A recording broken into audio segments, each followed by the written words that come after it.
Today we're going to be taking a look at 2.2, growing mold, and interpreting equations for exponential functions. This is kind of a quick section, shouldn't take too long, so let's go ahead and get started. So all of today's problem set is all about mold.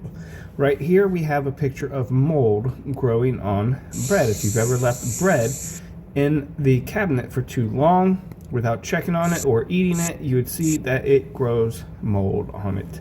So that's what we're going to be looking at today. In this experiment, students are conducting this experiment and they put a mixture of chicken bouillon, right? That's like chicken broth, condensed chicken broth, which they made a gelatin out of it, and water in a shallow pan. When they left it out to mold each day, the students recorded the area of the mold. The students wrote the equation. So all these questions are going to be based off of this equations, or that equation. In your notes on this one, go ahead and write that M represents the area of the mold in square millimeters, and also D represents the number of days. Make sure you understand what those variables are. They're written in your notes there to help you answer some of these questions.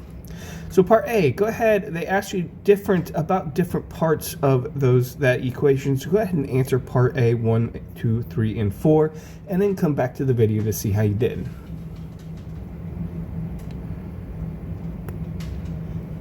All right, so everybody should have tried 1, 2, 3, and 4 on your own. Let's go ahead and go over them. Number 1, what is the area of the mold at the start of the experiment? Well, again, all you're going to do is use this equation. And so this value right here, that represents your starting amount, your y-intercept, like we've talked about in previous videos. And so this is your starting amount. But if we label that appropriately, it's square millimeters. So our answer is going to be 50 millimeters square, or 50 square millimeters, however you want to do that. Number 2, what is the growth factor? So you should have noticed that this right here, this number 3, represents your growth factor. That is the base of your exponential function, right? That defines how quickly something is going to grow. So 3 is our growth factor. And there's no label on that. It's just saying every time I'm multiplying by 3 after each day, or the area grows by a multiple of 3 each day. So there's really no label other than 3 there. Number 3, what is the area of the mold after 5 days? Well, we set up an equation. And in your notes as you're doing these, make sure that you write down the equation, whatever you're plugging into your calculator. So we plug that in.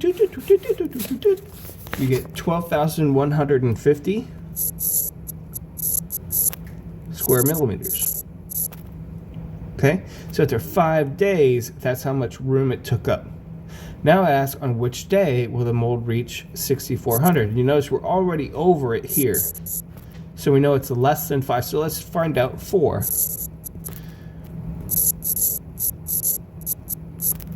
Okay, when we plug 4 into our exponential equation, you get 4,050 millimeters squared.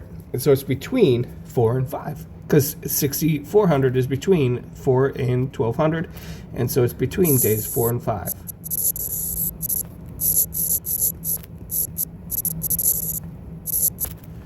Okay, so make sure though you have all of this. You have at least this, and you're pointing up to that's day 5, and you also have that on number 4. And write it in a way that makes sense. If you were to come back and use this to study or to help you on your homework, write it in a way that makes sense. Now on B, an equation that represents an exponential function can be written in the form right here. You notice this is in the form. Okay, they look very similar to each other, but instead of numbers up here, you have letters, right? It's just a general form of an equation. So go ahead and answer numbers 1 and 2, thinking about what these values represented up here and where they are in this equation here. So pause the video and try this on your own. Okay, on 1, it says, what does the value of B? So we are looking for this part right here. What does the value of B represent? So in our equation up here, that would be Oh, sorry, there it is. That would be that value right there. And B represents, you should have the growth factor, which is 3 in this case, okay? Which was our growth factor. So if I were you, what I would do is I would make sure, and this is similar, I don't write it with the parentheses, they do, and that's fine. I would make sure that you label these, like right here, that is your growth factor. Okay, we can even highlight that right there. That's our growth factor. And it represents, does this make sense in the situation? Absolutely, because we've always talked about that value being the base. Okay, so the growth factor is the base.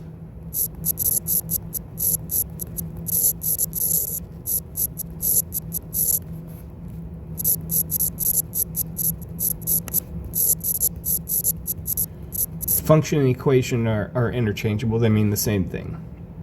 So on number 2, what is the value of A? And so now on A, we are looking for this value right there, which would be that value right there. And so up here, 50 is in the part of A, or in the position of A.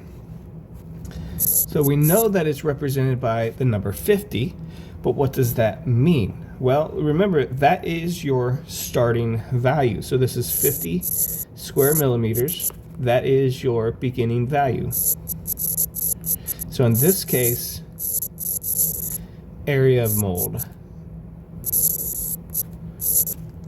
Okay, and so we're going to label this